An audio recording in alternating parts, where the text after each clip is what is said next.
Le monde des choses, le monde des choses. Ce soir, David, vous allez nous parler de camping-car. Oui, j'aimerais demander aux gens qui se trouvent dans ce studio, mais aussi aux téléspectateurs devant leur poste, de convoquer un instant leur enfance. Est-ce que vous vous souvenez, quand vous étiez enfant, à quel point vous aimiez tout ce qui ressemblait de près ou de loin à une cabane? Les petites tentes cubiques en toile pour se changer à la plage, votre propre lit le soir, vous allumiez une lampe torche sous la couette et brusquement, vous étiez dans un minuscule espace intérieur qui vous appartenait.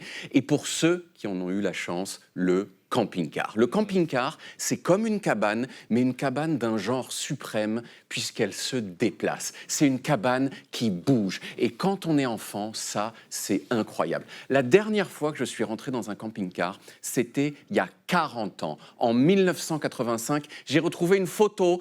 Alors, j'ai pas l'air si content que ça dessus, mais croyez-moi, c'était une jubilation de chaque instant. Vous n'avez pas bougé. Donc, quand j'ai su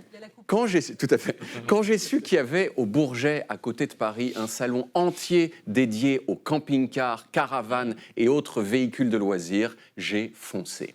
Quand je suis rentré, l'émerveillement de 1985 s'est réactivé sur le champ. Et j'ai tout de suite demandé où sont les meilleurs camping-cars, s'il vous plaît. Et on m'a dit, allez voir la marque allemande Concorde, c'est la Rolls-Royce du camping-car.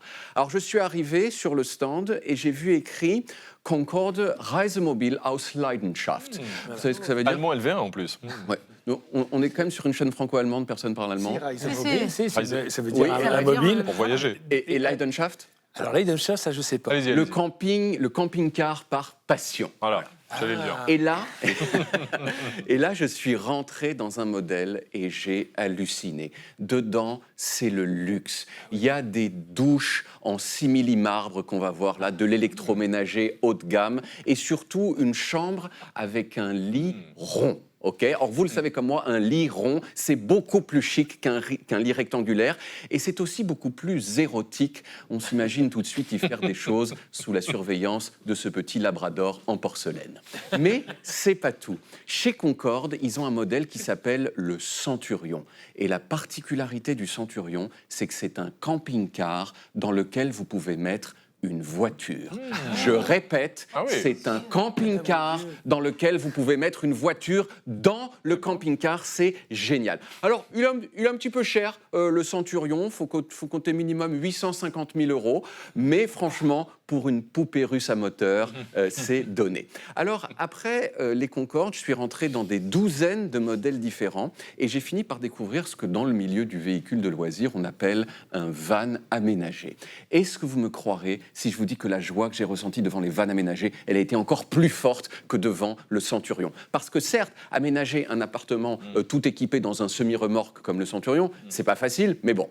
Aménager un appartement dans un van, c'est un exploit. Regardez-moi ça. Vous êtes devant une petite fourgonnette banale et là, un appartement avec chambre, salle à manger, cuisine et salle de bain. Tout ça pour moins d'un dixième du prix d'un Concorde Centurion. Franchement, c'est donné. Bref, le monde des véhicules de loisirs, c'est une sorte de Disneyland pour adultes.